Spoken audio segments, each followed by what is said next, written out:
National Nutrition Events, the natural health experts, the latest natural health info.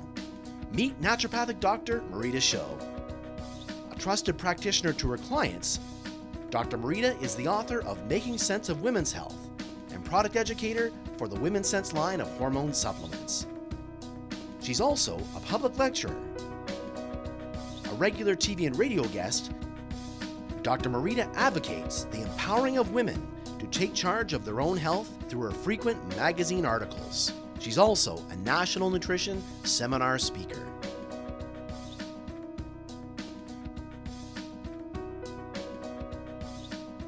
Balancing hormones naturally with naturopath Dr. Marita Schauch. I'm Dr. Marita Schauch and I'm a naturopathic physician. I'm here at National Nutrition because I will be giving a seminar this evening with Dr. Gifford-Jones, and I will be discussing women's health, so how to control your hormones, how to reduce stress, how to live with lots of energy. So we are going to be covering everything from menopause to chronic stress, fatigue, insomnia, and I hope that everyone will enjoy and they'll get some really good tips on how to make themselves feel better.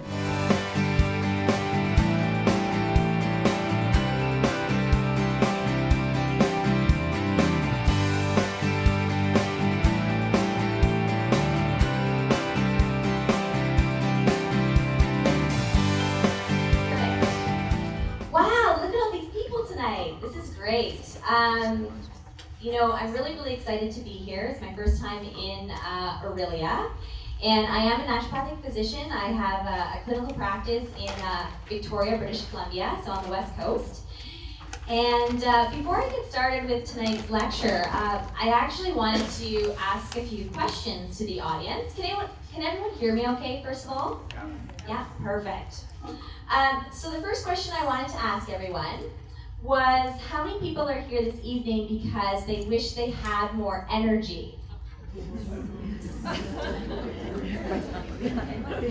How many people are here this evening because they want to sleep better?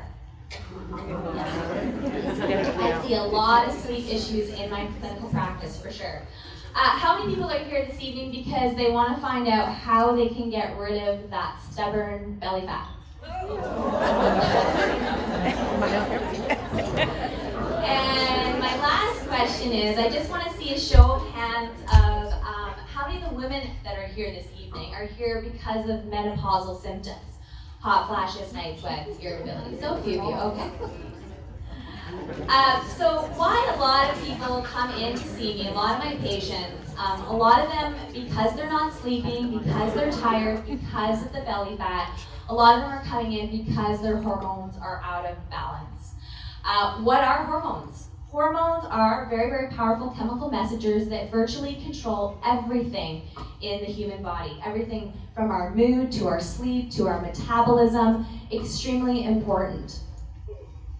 Now, there are some definite factors that affect healthy hormone balance. We have some external factors, we have internal factors.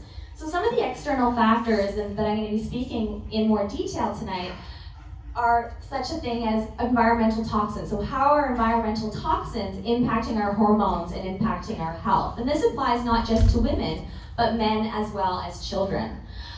Stress. How does stress affect our hormones? It is huge. Poor diet and sedentary lifestyle.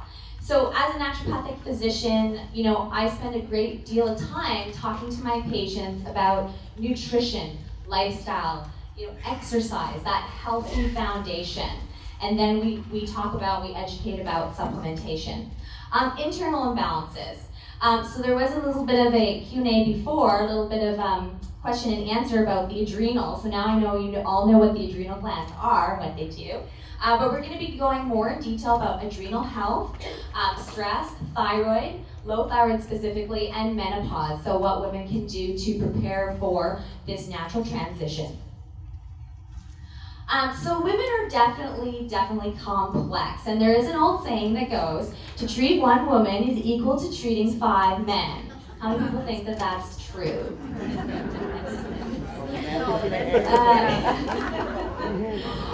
So when we look at how complex pathways are. I mean, you don't have to pay really, really close attention to all the small details here, but I just wanted to put this chart up to show you that it's very complex. You know, it's not as simple as just estrogen, progesterone, and testosterone, but you know, every hormone, if one is out of balance, it's going to definitely affect other systems and other hormone pathways all around the body. So do toxins affect our hormones? What does everyone think? Yes. Definitely, absolutely. So I'm really excited to tell you about a website that a lot of my patients go to. I send a lot of my patients to. It's called the Environmental Working Group website, and I really encourage you all to write this down. It's ewg.org. How many people have heard of this website before? So a few of you. So it's a non-for-profit organization that's really dedicated to educating the public about environmental pollutants and toxins and how they're impacting our health, specifically how they're impacting our hormones. So there's some really, really excellent charts, and it's an excellent resource. Now, they did a really interesting study back in 2005, and it was called Toxins in the Umbilical Cord Blood. And what they did is they took the umbilical cord blood samples of 10 newborns all across North America and tested it for environmental pollutants and toxins. What did they find? They found 287 chemical pollutants and toxins in the umbilical cord samples. So of these chemicals, they found out that 180 are known to cause cancer, 217 are toxic to the brain and the nervous system, and a lot of them also cause birth defects. So what are some of the chemicals or toxins you think that they found in these samples? Does anyone have any idea? Mercury? Yeah, so heavy metals were found, yeah, lead and mercury. DDT? Yes. What about plastic? What is found? What's that chemical found in plastics? BPA, yes. So this, I mean, I just highlighted the top 4 here, but you can actually read it more in detail on the website. But bisphenol A, BPA, what is BPA? It's found in all of our plastic water containers and water bottles. It's actually also found in the lining of a lot of canned goods. It's even found in a lot of our receipts, so thermal receipts. So a lot of people that are working in retail or working in grocery stores, they're getting exposure to it as well. PCBs were also found in the sample, and they are known to be carcinogenic as well as hormone disruptors. They're found all over the home. And phthalates. This one specifically, I think applies to both men and women because they're found in a lot of our personal hygiene products. So colognes and perfumes, any lotions. For women, nail polish also contain phthalates, and then someone mentioned the mercury and lead were also found. So the other thing I really love about the Environmental Working Group website is they have, it's called Skin Deep Database. And they have over 70,000 personal hygiene products in there. So you can actually type in your product by brand name, and it gives you a relative toxicity scale of that potential product that you're using from 1 to 10. So again, another great reference. I send a lot of my patients to check their personal hygiene products. So should you be concerned about household products and cleaners and personal hygiene products? Absolutely, because what are xenoestrogens? They're bad. So what are xenoestrogens? They're foreign estrogens. So a lot of these chemicals that we've been talking about, BPA, phthalates, pesticides that are found in a lot of our food, what they do in the body is they have the ability to mimic our own natural estrogen in the body. And they put a lot more stress on our liver, our main detoxification organ, and they can really wreak havoc within our hormones and our hormone balance. And often these chemicals, they create something called estrogen dominance. How many people have heard of this term before, estrogen dominance? So a few of you. And we now are finding that estrogen dominance doesn't just apply to women, but it's now applying to men as well. And we'll talk about what some of those symptoms are to look out for with respect to estrogen dominance. I did also want to just touch a little bit on children, because I do see kids in my practice, and I think that children are definitely susceptible to a lot of these chemicals as well, like the plastics and additives and pesticides.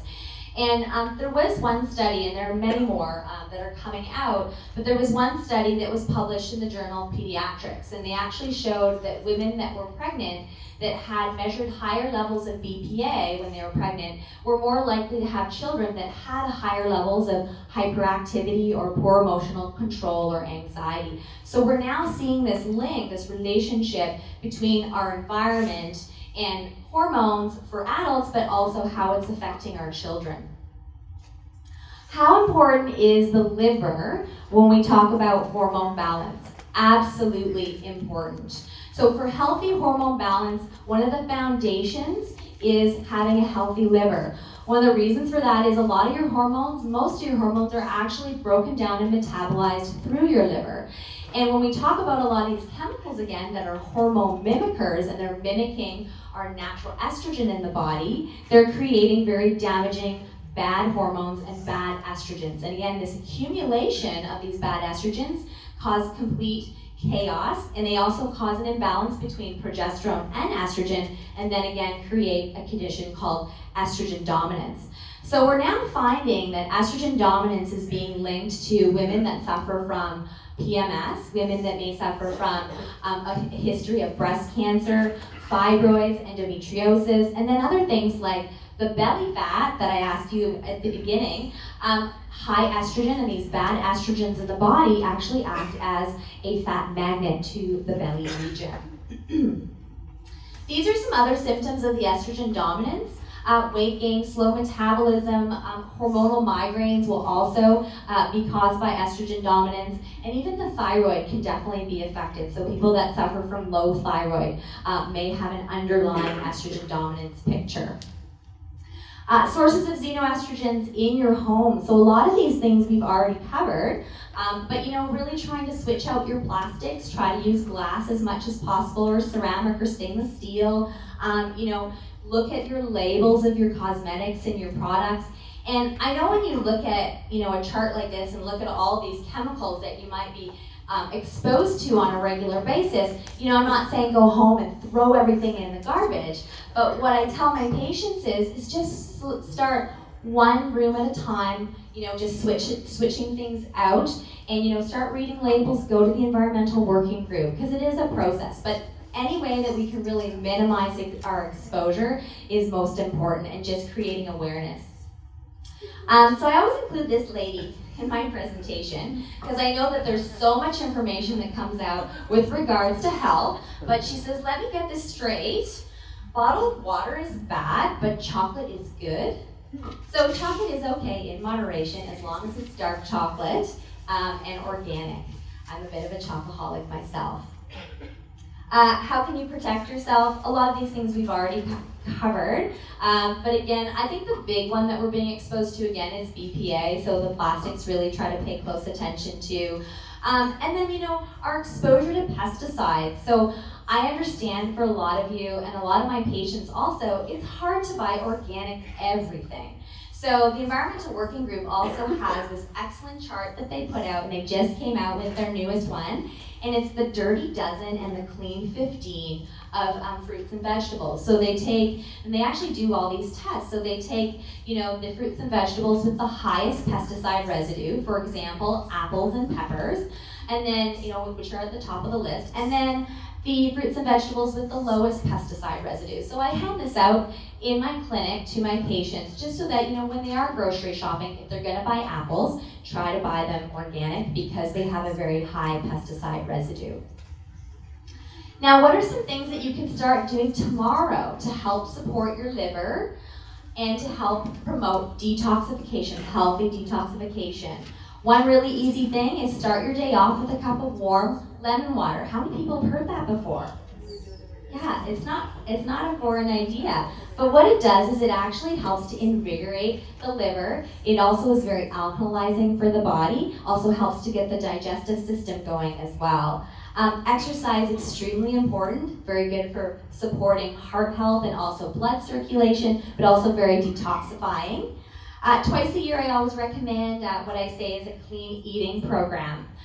So what do I mean by that? 7 to 10 days, just go back to the basics. So lots of fruits and vegetables, lean proteins like chicken, turkey, and fish, and cut out anything that's going to put more stress on the body. So excess amounts of alcohol or coffee or refined sugars. And you wouldn't believe how good people feel after being on a program like this for 7 to 10 days. They really notice that their metabolism kicks in, their energy levels come up as well, because you're lessening again the stress on that detoxification organ and also on other detoxification and elimination organs. Epsom salt baths. I love Epsom salt baths for relaxing, but also for sleeping as well. They're very, very, they also help to relax the muscles, and they can also be very detoxifying for the liver.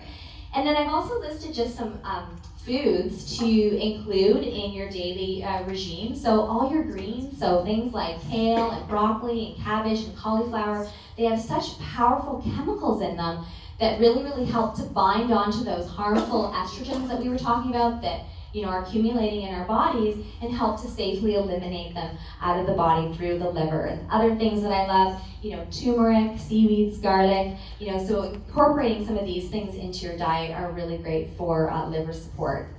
And then there is a product that I've been using with great success in my clinic, which is called EstroSense. And what EstroSense is it's an actual very comprehensive liver detoxification formula. So it has things in there like turmeric and the milk thistle, which is very powerful for liver support. And again, what it's going to do is it's going to help to support the liver to gently remove any of those harmful chemicals, as well as any of those harmful estrogens that are accumulating in the body. And sometimes women will say, well, is this going to detoxify like all my estrogen out of my body? Well, no. It's going to selectively bind the harmful estrogen, but keep the good estrogens in good balance, because we have good estrogens and then we have bad estrogens. So some of the other compounds, very, very powerful, are also found in, again, those green vegetables that we talked about. And when we talk about the environmental working group, we talk about this test, the umbilical cord test, we have to realize that we are being exposed to a lot of these chemicals on a regular basis. So this is something that I'm even using preventatively in my practice for both men and women. Any of you that have children or even grandchildren that maybe are on the birth control pill should definitely be taking a product like this, because you have to remember birth control pill, hormone replacement therapy, whether it's synthetic or bioidentical, is really, really hard on our liver, hard on our body, because they're external exogenous hormones that are not alike to our own hormones that we're producing. Dosage is 3 capsules daily with food, but preventatively, I usually recommend 1 or 2 per day. So on to stress. So how many people look at this picture and think, oh my goodness, some days I definitely feel like this person? Multitasking, right? So what are some things that definitely stress us out? Work. What else? Just work? Families, husbands, maybe, kids, finances. So the American Psychological Association, they do survey every year, and these are the top stressors. So, of course, all the things that you mentioned, but one that I like to point out is the media overload, right? And especially in children and teens. When we look at iPhones and iPads and computers and TVs and video games, right? A lot of the times, a lot of our youth are being constantly stimulated and constantly plugged in, which is really, really causing a lot of stress on our bodies. Stress in your health, and I can definitely identify with the top statement here, but 75 to 90% of all doctors' visits are related to stressful situations. And I see that every day in my practice. Somebody comes in and says they're going through a divorce, or they had a sick mother that they're caring for, or death of a loved one. It's really hard. It's all around us, and it definitely has an impact on our health and on our hormones. And look at how much stress costs the American industry, more than $300 billion annually. So what are the adrenal glands? What are they known as? The stress glands, yes. So the adrenal glands are our stress glands, and what they do is they help our body cope with and adapt to stress. And what happens is over long periods of time when we're exposed to chronic stress, those adrenal glands start getting really tired and we start depleting our reserves.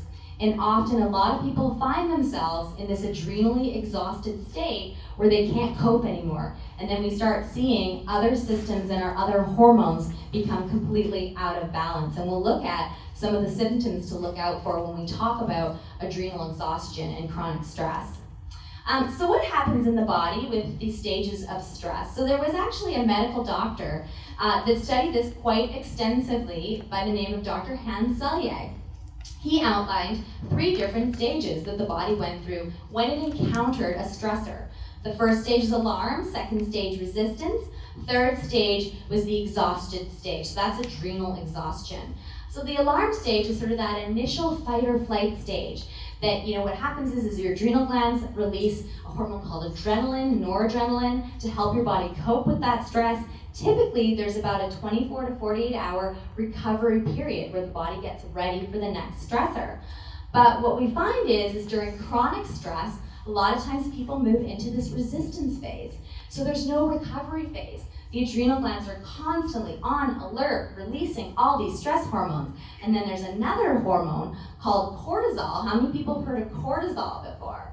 Because that's another big cause of the belly fat.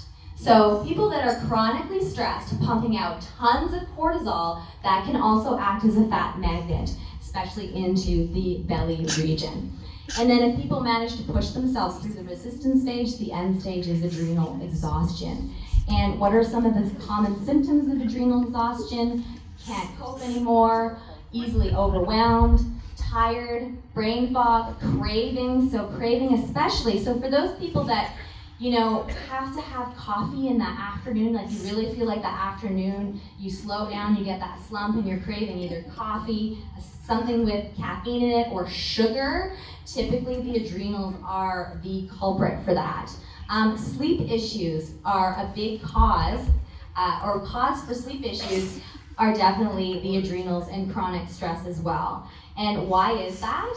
Well, when we have high cortisol, remember that stress hormone that we're pumping out during chronic stress, high cortisol actually blocks our melatonin production. What is melatonin? Melatonin is our sleep hormone. We need to produce large amounts of melatonin in order for us to get into that deep REM sleep. And then, the end result is insomnia.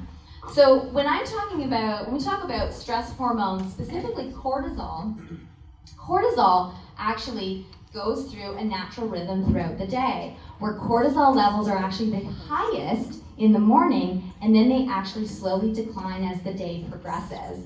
Now, in people that are adrenally exhausted and have adrenal issues, the complete opposite is true for these individuals. So they wake up completely exhausted, need their coffee or their tea or something with sugar in it to get them going because they have extremely low cortisol levels in the morning. And then what happens is they actually ramp up as the day progresses, blocks your melatonin, and then also affects the sleep. Often people with adrenal issues will also find themselves waking up between 2 and 4 in the morning and can't get back to sleep. How can you restore your adrenal glands? We covered some of this already. But magnesium, extremely important mineral for adrenal recovery. Very important mineral for cardiovascular health. For energy levels, and we're sampling some lovely MagSense in the back, our powdered magnesium that we have. Vitamin C is a stress buster. The more stressed out we are, the more vitamin C we're going to utilize as well. And Dr. Gifford-Jones is going to be talking about some other uses for vitamin C. B vitamins, B12, B5, B6, extremely important as well because they get utilized during stress. Probiotics, what are probiotics? They're the good bacteria that reside in our gut. When we're stressed out, we're pumping out all those cortisol hormones. What happens is we actually deplete our good bacteria in our gut as well. And then there's also a really excellent formula that I do use in my practice as well that I've used for many years called AdrenaSense, and I'll go over that in just one moment. Just to touch a little bit about magnesium again and the MagSense formula that we have. Who could benefit from taking magnesium? Anyone with cramping, muscle tension, headaches, cardiovascular disease, high blood pressure, restless leg syndrome, anxiety. And what I love about this magnesium is it's a very specialized form of magnesium, because some magnesiums, like magnesium citrate or oxide, when you take higher levels, they can actually cause loose bowels. But this is a specialized form. It's actually a magnesium bisglycinate. So you can take higher levels, it's more bioavailable, and it won't cause the stomach upset. There's also a little bit of B vitamins in there. There's glutamine in there that helps to protect the gut, also good for muscle function, taurine. So it's a really excellent formula. I even suggest it to some of my athletes as well after they've worked out or after a run. So excellent formula, add it to a smoothie. AdrenaSense. So there's a group of herbs that are very beneficial for nourishing the adrenal glands. And these herbs are called adaptogens. So what they do is they help your body adapt to life's challenges or our stressors. So they help to nourish those adrenal glands and help to normalize those stress hormones, normalize those cortisol levels. So in my opinion, I think everyone should be on adrenal support like AdrenaSense. When we look at our environment, when we look at the food, when we look at just day-to-day stress, very, very important to keep your adrenal glands well supported, especially for hormone balance. So my recommendation is 1 capsule 3 times a day. If your stress levels aren't through the roof, then doing 1 or 2 a day is suffice. And then what about coffee? So I am not anti-coffee by any means. I do enjoy a little bit of organic coffee first thing in the morning.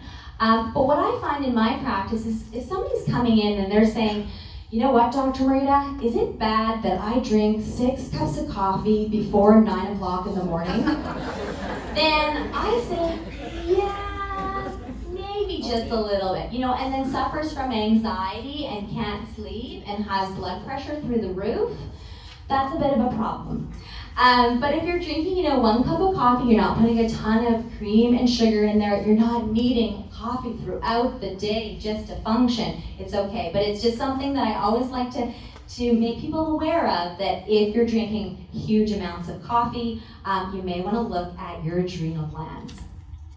And then supplements are very, very important for nourishing the adrenal glands, but we also have to remember tips to de-stress. So whether it's going for a walk, being in nature, unplugging, spending time with friends and family, this is very important also for the nervous system and for restoring adrenal health.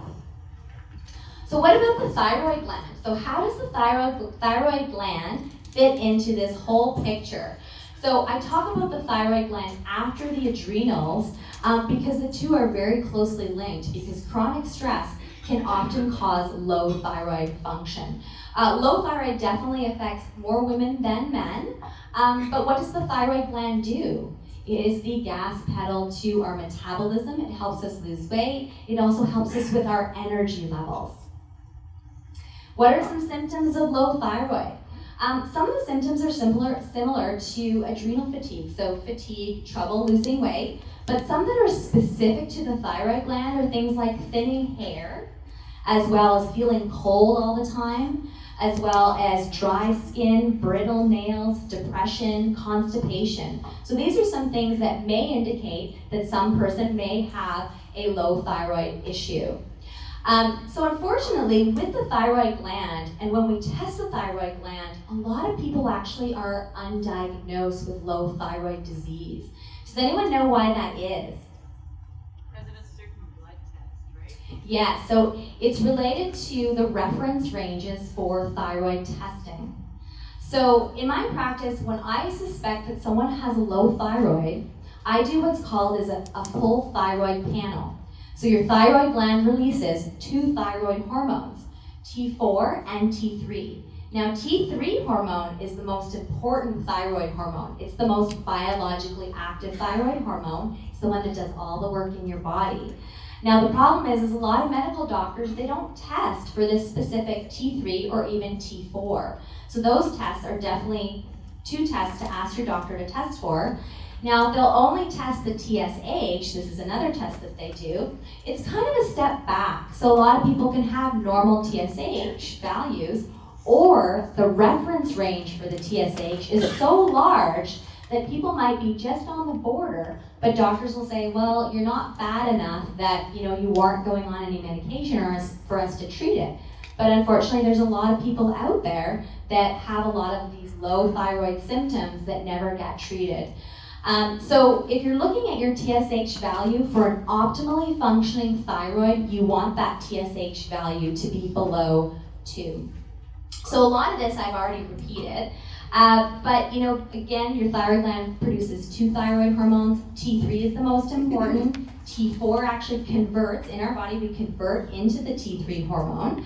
But how does stress play a role? Well, again, when we have high levels of cortisol, in adrenal fatigue and adrenal stress, it actually blocks that conversion. We block our production of T3, the more biologically active thyroid hormone. The same goes for estrogen dominance. Remember, we were talking about estrogen dominance and liver support? That will also affect the thyroid gland. The other thing I just wanted to mention quickly is low thyroid and people that are on Synthroid. Does everyone know what Synthroid is? So Synthroid is low thyroid medication, and what will happen is it's just T4 medication. It's just one of your thyroid hormones. So that's the other thing that happens is a lot of people, they can't convert into the more biologically active thyroid hormone, which is your T3. So what I recommend in my practice is the ThyroSense. So what it does is it helps to support a healthy thyroid gland. It helps to produce both thyroid hormones, your T4 and your T3, and it can also be safely taken with low thyroid medication such as Synthroid, so for those people that aren't converting properly. When you're dosing any supplements with medication though, you always want to make sure you're spacing it by at least 2 hours. So, if you're taking your Synthroid first thing in the morning, then this would be something that you take with a late breakfast or with lunch, 2 capsules. Some other things to help support thyroid health. Iodine. Remember we talked about how important iodine is for the thyroid gland, so seaweeds in your diet, and iodine is also found in the ThyroSense formula. So things like kelp and nori, and you can get kelp flakes, and I have my patients sprinkle them on their salads or on their steamed veggies. Manage your stress levels. There are a group of foods also that can affect the thyroid gland if you already have a low thyroid. So things like eating soy in moderation, and also some of our vegetables like kale and broccoli. If you cook them, you can eat as much as you want. It's just if you're eating large amounts in the raw form. Some say that it can affect how the thyroid gland is going to uptake iodine and perform optimally. There are also chemicals that have a high affinity for the thyroid gland. So things like fluoride, bromine, heavy metals like lead and mercury as well. So menopause. So I just wanted to show everyone what happens to a menopausal woman when she hits menopause. So the purple represents estrogen, and then the dotted line represents progesterone.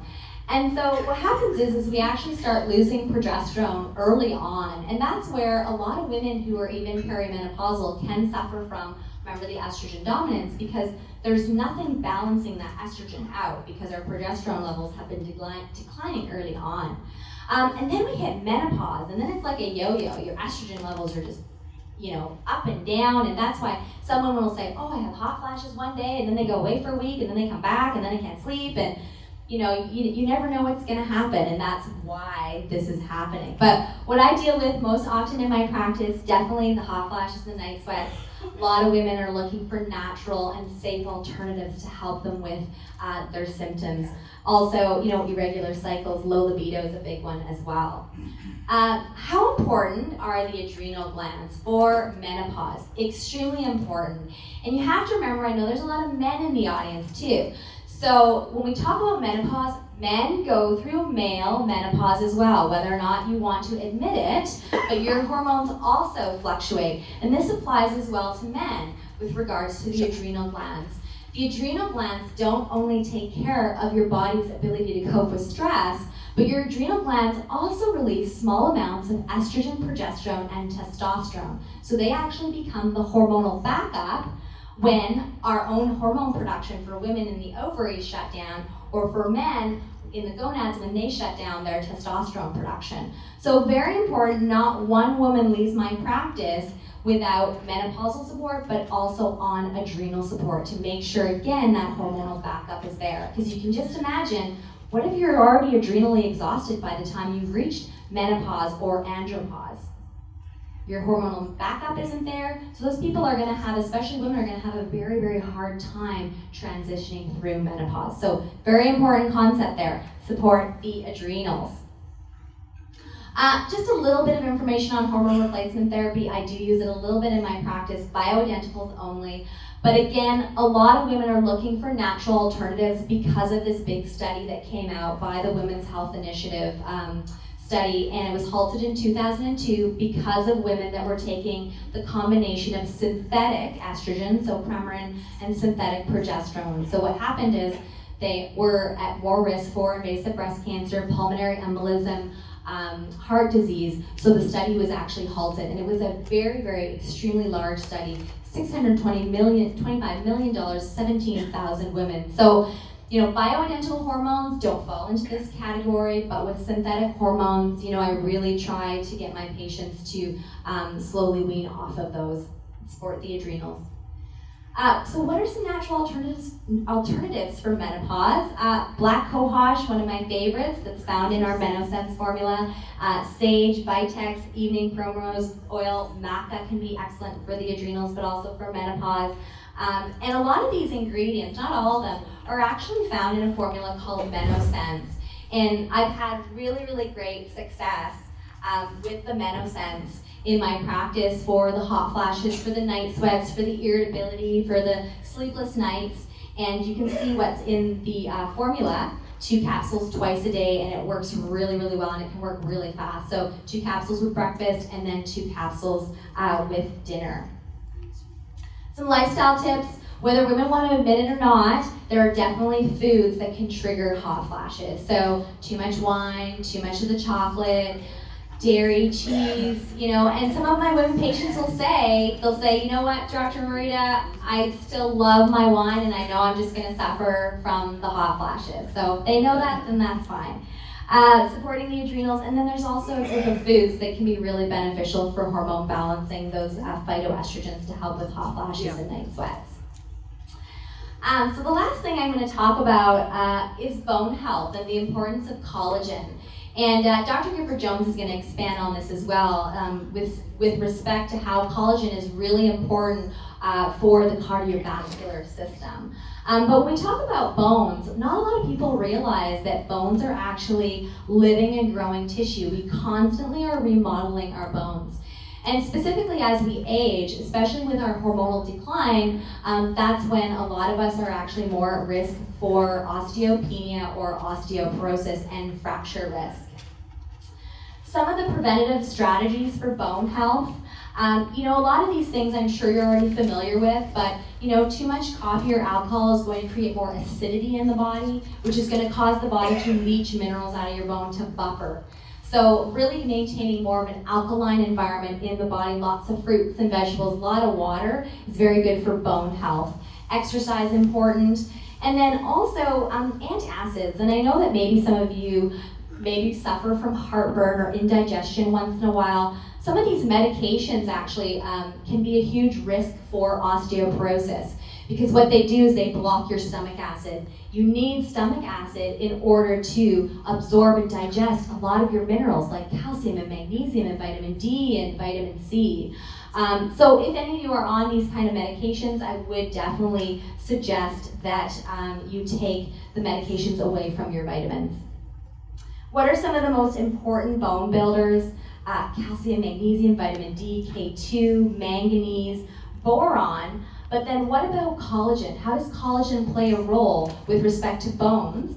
Well, collagen is a very important protein in the human body, and it's not just found in our bones, but it helps to prevent wrinkles. It's really good for the skin, hair, nails. It's good for our cardiovascular system. It prevents arterial sclerosis and the hardening of our arteries. It's found in our lungs.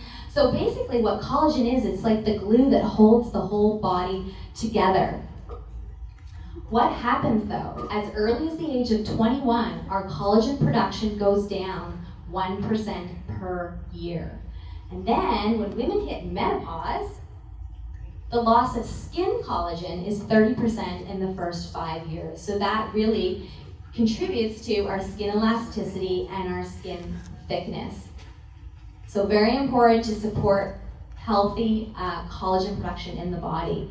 So how does it apply to our bones? So on your left, we've got really healthy, dense, flexible bone, because remember we want our bones to be flexible in order to withstand fractures. And that's what collagen does. It helps our bones stay flexible. Those little dots represent calcium binding sites, so the more collagen you have in your bones, the more calcium and other minerals you're going to be able to drive into your bones and create really healthy, strong, flexible bones.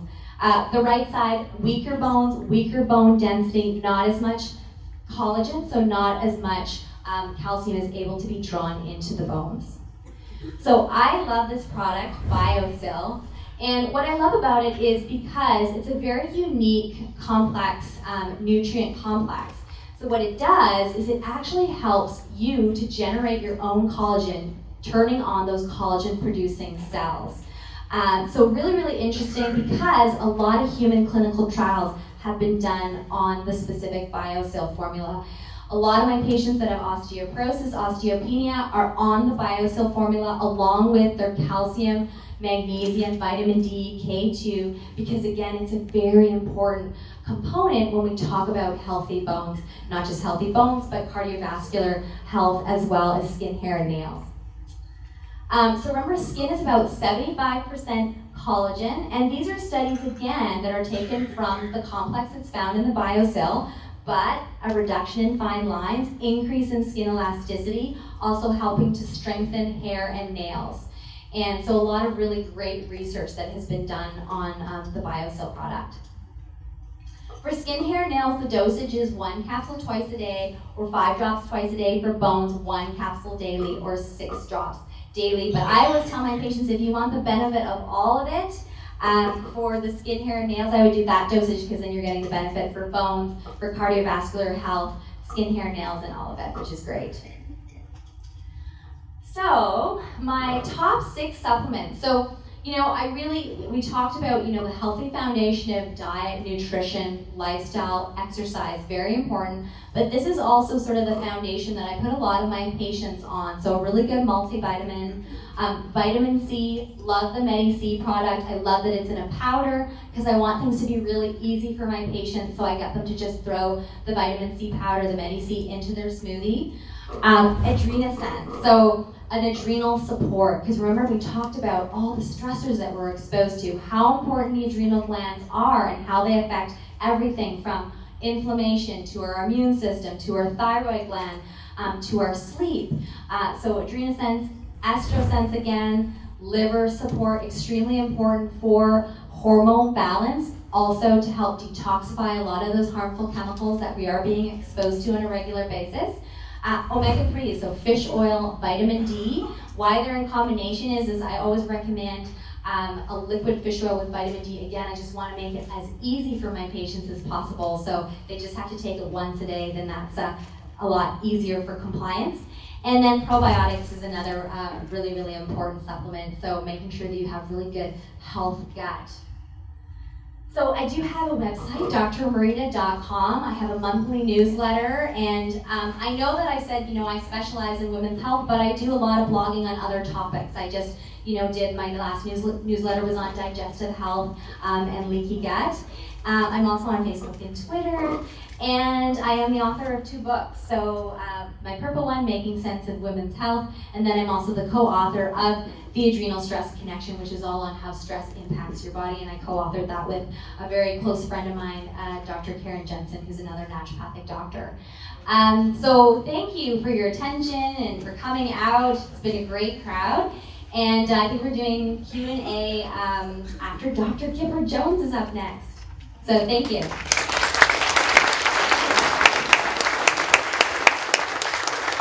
I noticed that, well, in the chart that you showed, that the progesterone drops, you know, pretty heavily, and that, you know, we're overburdened with estrogen. I know that in one of your lists you have the Google, I believe, which helps to, with the progesterone is where I want to know how could I increase my progesterone so that it kind of equalizes so I don't become, or I'm not estrogen dominant.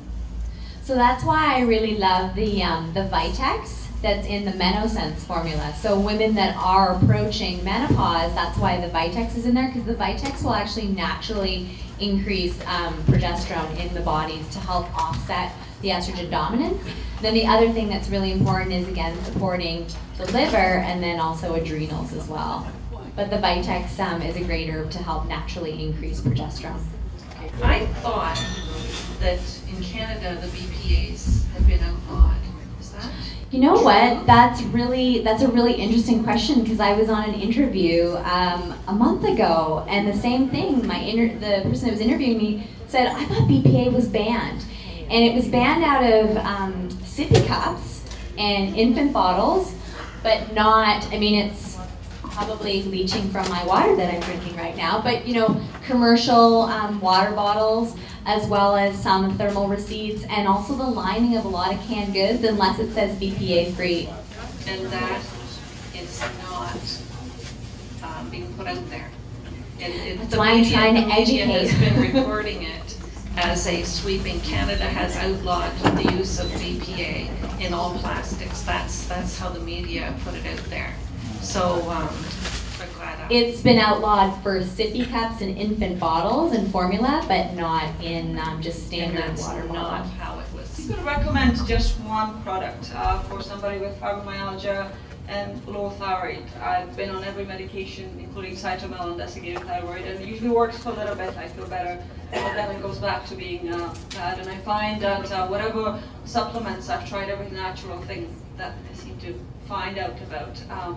And it works also for just a little while, or I don't seem to absorb, like low iron, low everything else. Whatever I take, I don't absorb, regardless of the form I take it in. Any help? So one really important ingredient in the magnesium that I spoke about, specific to fibromyalgia, is an ingredient called malic acid. And there's been a lot of research for fibromyalgia, chronic fatigue, with this compound malic acid. So what it does is it helps to increase ATP in the body. ATP is our body's energy source.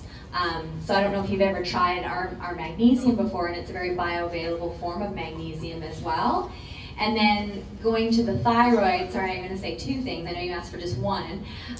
But with respect to the thyroid gland, have you ever looked at the underlying adrenal issue? Like, have you looked at supporting the adrenals? Because sometimes when the adrenals are supported, it lessens the stress on the thyroid, and then the thyroid can actually manufacture its hormones a lot better.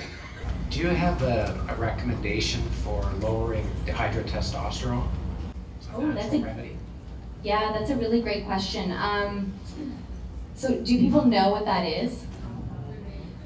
So the question was, are there any remedies for decreasing dihydrotestosterone, which is a very harmful form of testosterone that also can be a cause of prostate issues, prostate cancer, prostate disease.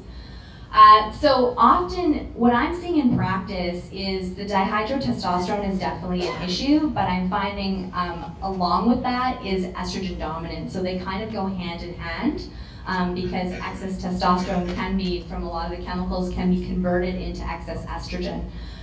So for some of my patients, I actually recommend the EstroSense.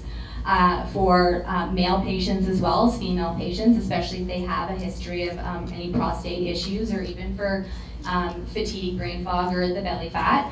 But other things that help with decreasing that conversion of the bad testosterone, saw palmetto, can work really well. I don't know if you've used that herb. That's a very well-known herb. Okay, we've just confirmed I am trying that. Okay, So, good. Thank you. Excellent.